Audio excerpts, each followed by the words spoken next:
Hello, everybody, and welcome or welcome back to the second shelf and to another recent reads on Sunday, and also an update on my 30 in 30 challenge. You know, August, trying to read 30 books in 30 days, and it's the 21st of August, and I'm very pleased to tell you that I've finished 22 books.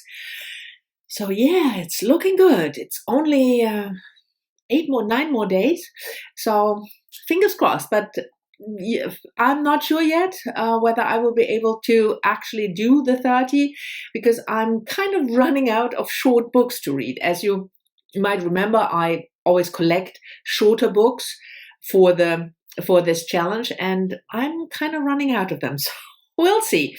But anyway, so far it's looking good. And what I will do today is just talk about some of the recent reads that will not, because I can't talk about all the books I read the last 2 weeks because I didn't make recent reads last Sunday.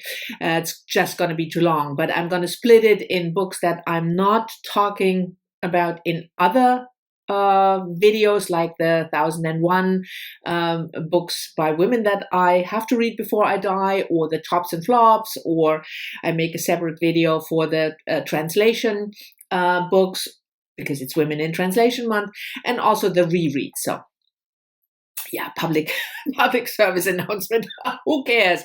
Anyway, the books that I want to talk about are books from the start of August till now that I finished and that probably won't be mentioned in another video. And the first one was a buddy read with Kim, who became a grandmother yesterday. Congratulations, Kim. And we read A Ton of French together, The Searcher. It's a standalone, so it's not part of the Dublin Murder Squad series, and it was published 2 years ago in 2020.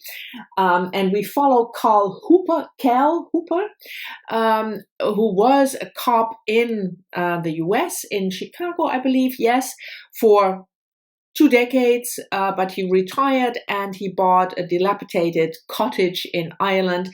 His grandfather is from Ireland, fixing it up and just trying to get away from everything. But of course, it's a mystery novel, so there will be a mystery. And this one is that a young man, 18, 19-year-old, has disappeared, and somebody from the family, I had to think about it because I don't want to give one major spoiler here. Somebody from the family asks Cal to look into it. And he will, and the mystery will be solved. But it's not a book that is, driven by the mystery. Of course, you want to know what happened. But if you are an somewhat experienced mystery reader, you will probably know from the start what had happened to the vanished young man. So it's not about that. It's really a very character-driven book. So if you're reading mystery or thrillers and you're looking for this completely plot-driven, very, very fast-paced kind of book, solving a murder or what have you, this is probably not for you. But if you like Tana French's style, that is always quite character driven, I had a really great time reading this. Kim already made her video because we read it at the beginning of the month, and I think we took a week and then we read it in 2 days. So I really enjoyed this one. The next one is a nonfiction, one of the short ones, Rebecca Stott, Theatres of Glass, and as always I have to look up the date, 2003. I read other books by Rebecca Stott, one about Darwin's Ghosts, read that last year or something. So she writes about science, and I really, really liked Darwin's Ghosts, history about of people who had done research on the evolution topic before Darwin. Anyway, and this one is about a woman in the first half of the 19th century, Anna Thynne. It's Thyne, but I learned that it's not Thine, but Thin, who was married to the second son of an archbishop or something. So she is in the high society, rich people. And she was a very engaged zoologist. She was into rocks and collected rocks. But she is now, she should be well known. She isn't, as women often are written out of history, because she was the first person to actually have success in building an aquarium at home. So she collected madrepores and other corals, and people had been keeping fish for centuries, but they just put them in like goldfish in a bowl, and they cleaned the water now and again and hoped that they would live. But she actually made an aquarium with the creatures living there. But I don't think anybody has ever heard of her. So it's very good that Rebecca Stott wrote down her history, and it was a lovely little book teaching me about, the beginning of aquariums, but also about this woman, about England, just before, a couple of decades before Darwin came up with his, or published his book, Origins of Species in 1859. So it's an interesting time, and fossil collecting, really new look at science. And this one, yes, if you're interested in this type of thing, a wonderful little book. Then I read one of the Janet Winterson books that I hadn't read yet.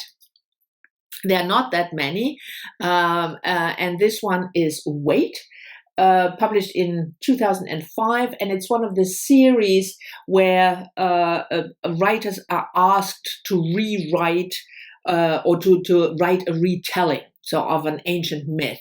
You have Margaret Atwood. She wrote about Odysseus and Penelope, and Janet Winterson wrote about Atlas, the one who was punished by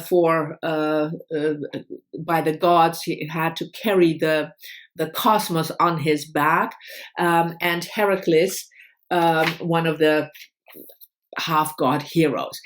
I liked it.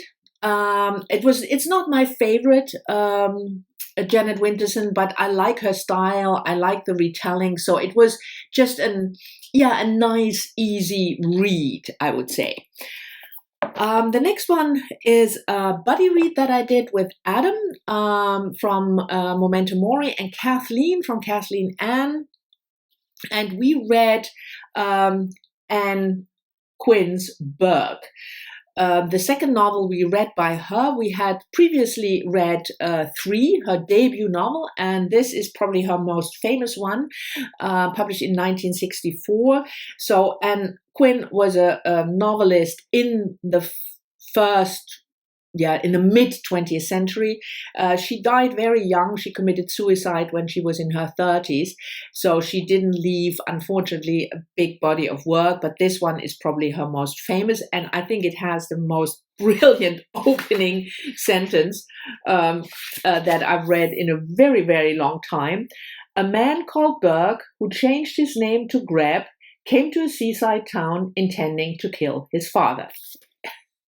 And that's the sum of this book. It's this man looking for his father who had disappeared 3 decades prior, and now lives in kind of a rundown life with his new lover, and it's grotesque.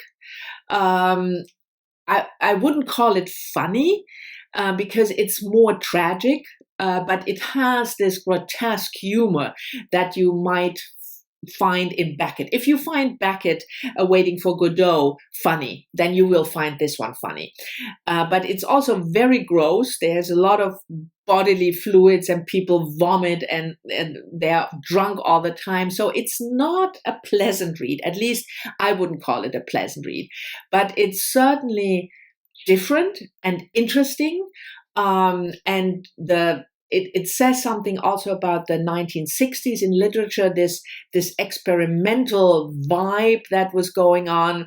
So yes, I really enjoyed reading it, but I wouldn't call it a pleasurable read. It was more, it was weird, but good. Weird in a good sense. The next book I finished is another play. I finally read Cloudnine by Carol Churchill, a British writer, and again, 1979. I have to look it up, as always. So this is a play in 2 acts. One is in Victorian England in Africa, and the other one is in the present day when it was published, so in the 70s. But for the cast, it's the same cast in both acts. It's only 25 years later, even though it's more than 50 years or almost a century or what have you, from Victorian England to 1979 or 1975. And you have this cast of character, husband and wife, their children, especially the son, neighbors, the black servant, and it's the first half I really loved. It's very dark humor about imperialism and racism, but also about the sexual restraints of the Victorian age. I mean, I chuckled a lot and I laughed out loud a couple of times. The second act was not working as well for me. As I said, you have the same cast almost, but with the different focus, because the children from the first act are now grown-ups and are the main focus, so to speak, of the second. And it's mostly about sexual desires and who wants whom and why, and it just, I mean, it was not bad, that's not what I want to say, but it just didn't grab me as much, not as much as the first act. But I'm glad I finally read it, because again, it's one of those plays that really is an important part of the 1970s theater culture. So yes, happy to have read it, but kind of a mixed bag for me. And the last book I want to talk about is nonfiction again, and I saw this book on Doris's channel from all the books first, because she really loved it, and I thought that sounds like something I would like as well. Keo McClear, Birds Are Life, published 2 years or 3 years ago. What was it? 2017, I think. Yes, 2017. Keo McClear is a writer, a Canadian writer. Her mother from Japan. The father was a war photographer, Canadian war photographer, living most of her life in Toronto, writing novels, but also children's books. And this is what it says on the tin, a year of observation. So she struggled with her art, but also with the if you say she struggles with life, that sounds, but she had, she wanted to reevaluate what she is doing. And she found a musician who started bird watching in the city. So not bird watching, go to faraway places or even go really into wilderness and nature, but he started to do bird watching in Toronto, in and around Toronto, and she asked to follow him for a year. So it's 12 chapters. The year starting with in December as a prologue, and then we have one chapter each month, and it's a different kind of bird. They are looking for a different environment, and she takes the bird watching also to tackle certain issues like boredom or inactivity or aesthetics. So it's a mixture of memoir, reflections on art, and bird watching. And if you are interested in this mixture, I really liked it. I definitely liked it also because it's I should have said that in the beginning. One of the things that she is struggling with is the illness of her father and the caring of elderly parents. And she's an only child like I am. I have an elderly parent, my mother. My father has already died 10 years ago. So it really also spoke to me on that level. So if you're interested in this combination of kind of almost philosophical ruminations about life and about art with some bird watching, this is for you. If you want a book about bird watching, this is not it, because the bird watching is only maybe, I don't know, a third at the most of each chapter. So it is really the combination that it says on the tin. It's not lying. It's birds, art, and life. But I like this combination. I liked her writing. I liked the fact that she's not finding the big solution, but it's just really a year and what she did in this year and the observations of this year. So I really, really enjoyed it. So those are the books that I have finished so far. And then I wanted to show you the book that I will read today, because when I'm filming this, it's still Sunday morning. So I have still a whole day.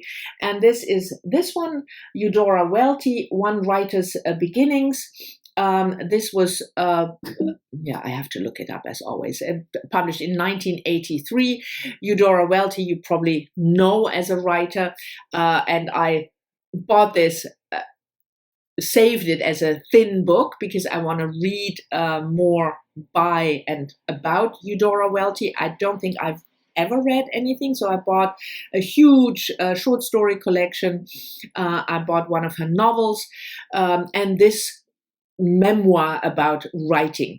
So I will probably read this today, but you never know. Sometimes some things happen and my plans change, but that's the plan.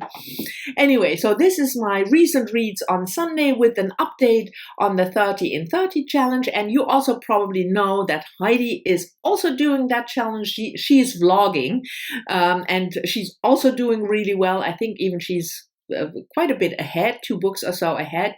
So it's such fun to do this challenge, and do it with a friend is even better. Anyway, I hope you enjoyed this video. Thank you very much for watching. As always, I'm looking forward to your comments, and I'll see you all soon in the next one.